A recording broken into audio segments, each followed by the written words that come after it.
Cut.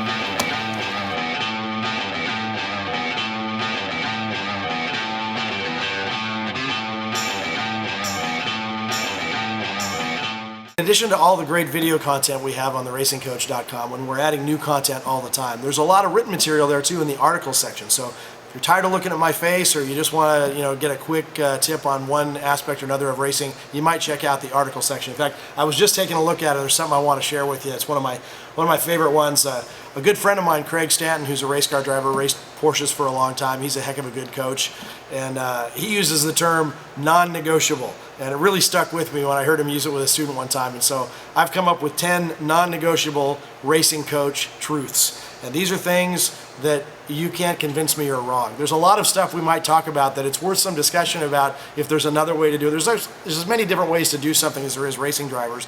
I know my way works, and these 10 are for sure non-negotiable. So let me check them out with you here. So the first one is, obviously, the words I use the most in coaching are eyes up. And what I mean by eyes up is looking as far down the racetrack as you can, and from a planning standpoint, looking as far down your career as you can. It's eyes up thinking, it's what the pros do, and it's what you ought to do. I mean, looking as far ahead as possible just makes everything easier. And as I find as I get to be an older racing driver, your eyes looking far ahead, it's like a time machine. Your brain starts to work a little bit slower, and if you look further ahead, you have more time to process that information. So eyes up, that's the non-negotiable number one. Number two is, if you can't get to the apex of the corner, you were too fast at entry. The reason I say that, it seems obvious, but so many drivers will tell me late in a race as their tires are starting to go away and it's getting hot, they'll tell me, man, I'll say, hey look dude, why didn't you get to the apex? Oh yeah, it's too greasy out there, I can't get to the apex and still go fast. And I'm thinking to myself, dude, it's never not true that given a stable amount of grip, a constant amount of grip, it's always true that the biggest radius is fastest. So you have to get to the apex. If you can't get there, you got to slow down, or else everything's going to slow down. You're just going to be way slower than if you did it right. So yeah, slow in equals fast out is what you're taught at all the racing schools. And our version of it, of course, is the advanced version is fast in, fast out. We'll get to that in one of the video series. You'll get a chance to see that on the site. Number three is flat center off. Now, what does that mean? Sounds like a bizarre statement. What it means is the throttle flat on the floor from the center of the corner out. Most of the time we try to work towards that. There are corners that are exceptions. You could negotiate with me on that. But for the most part, we try to be at full throttle from the apex all the way out to the exit of every single corner. So flat center off, not negotiable. And then kind of a review of the you can't get to the apex one is at a constant grip, the bigger the radius, the faster the speed. The simple version is speed equals radius. So if you have all that real estate at a racetrack, make sure you start your corner all the way at the edge of the track, get all the way down to the inside, and then use all the track at the exit. Radius equals miles per hour equals lower lap times. No question about it, not negotiable. So here's another one. This is one of my favorite ones. The only constant in racing is change. You can't count on anything to be the same. Lap to lap, the grip is going to change, the temperature is going to change, the condition of your car is going to change, the competition around you is going to change. So the only constant, you can't count on anything.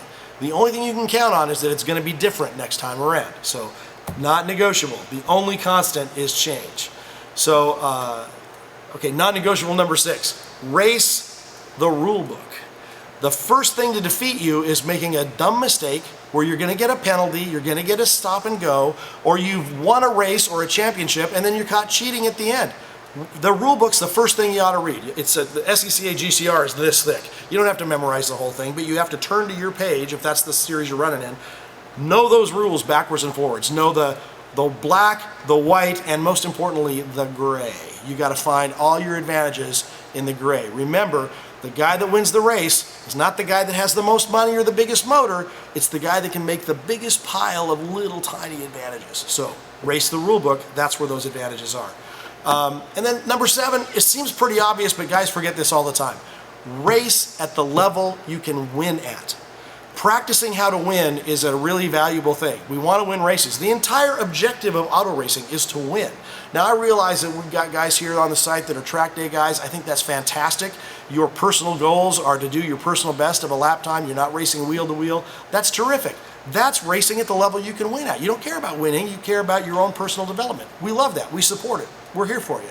But don't do it in a Viper if you got spec Miata money. Race at the level you can be successful at, or else you're going to be frustrated, you're going to quit, it's going to be no fun, all your friends are going to be saying, how'd you do, man? Oh, I finished 29th again, man, but I was battling for 28th. You know, that's hard to do every Monday morning. So race at the level you can win at. Because number 8, non-negotiable, is we do this for fun. Nobody around here is getting rich, right? I mean, there are plenty of wealthy people in racing, and God bless them. That's what makes it possible for us all to play in this game.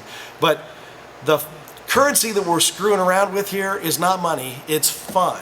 So, you know, don't really do anything that's not fun. It's just a waste of money. Make sure that you're having fun first, and you know, no one's getting rich around here. Don't forget it. Number 9, this is a great one. Non-negotiable, absolutely. And if you look around behind me, you'll see we're in a fabulous race shop here. Races are won and lost in the shop. You don't go to the racetrack and start working on your car. You should roll it off the trailer, ready to go to the grid for the first session. If you don't do that, you're gonna have problems. Races are won and lost in the shop. With preparation leads to performance. You gotta do those things, okay? So preparation, planning, presentation, practice, perseverance, produce performance. Lots of P words, but those are all done to produce wins. So, and then the last one is, and it's a pretty simple one, everybody can do this. Number 10, non-negotiable racing coach truth, crush them with consistency. There's no doubt that one flyer lap will never beat a series of slightly slower but perfect laps in a race. So, crush them with consistency. Don't try to do the fastest you can go every time.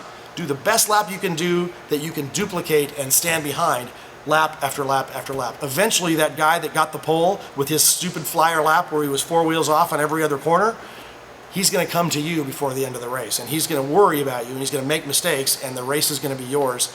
I've won a lot more races by being the smartest guy than I ever did by being the fastest guy. So there you go. There's 10 non-negotiable racing coach truths. Live by them, love by them. It's all about you.